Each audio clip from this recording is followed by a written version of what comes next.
This is Adobe Technology meeting number 4. We are going to be talking about Camera RAW.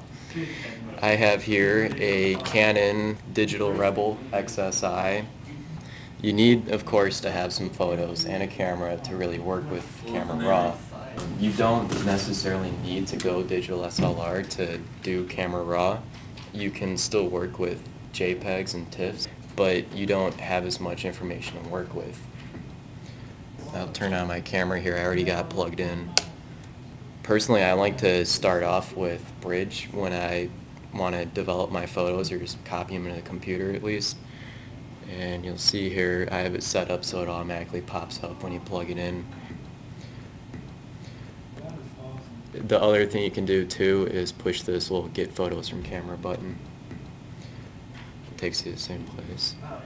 You'll see here at the top right the save location. Really important you know where that's going. So by default it's going to go in your Systems Pictures folder. And inside of that folder then it's going to create subfolders based off the metadata stored in each photograph that you took. So you can actually customize the naming structure of, if you want it to be year, month, date first, or if you want it to say whatever, you would customize that right here. And when you push this Get Photos button, it'll automatically sort by the metadata which date that each photo belongs into.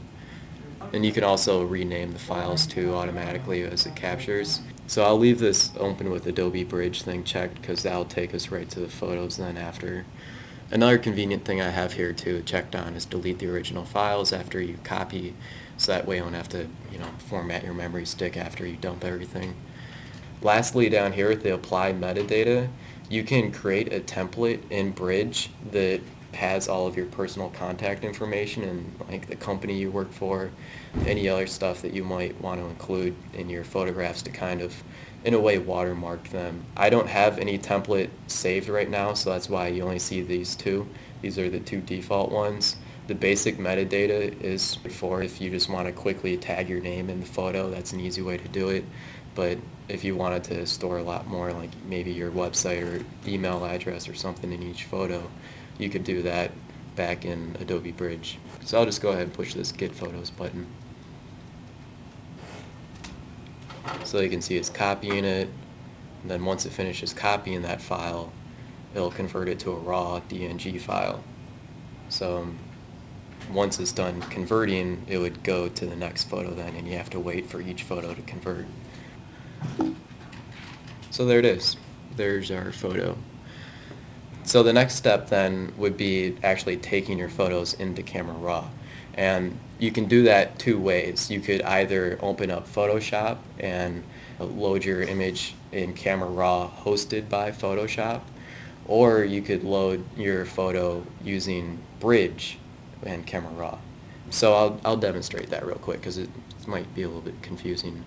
If we push Command R or Control R on PC, it would open the image inside of Camera RAW hosted by Bridge. So we're not opening Photoshop at all here. This is completely separate from Photoshop, and we can still access all of the controls for Camera RAW.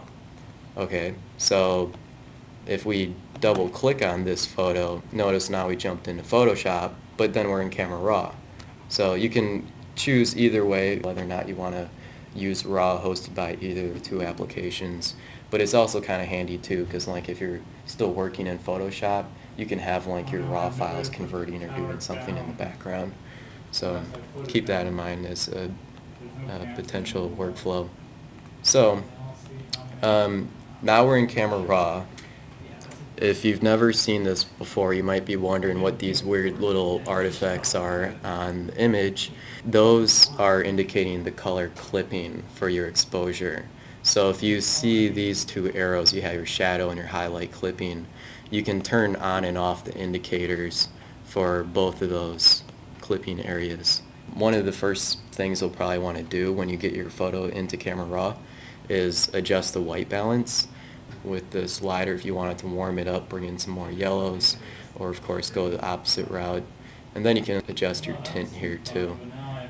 You also have these presets in here which are pretty similar to the presets are already on your camera, your shade and your clouds are going to have a lot more yellows in it because there's already tons of blue, you know.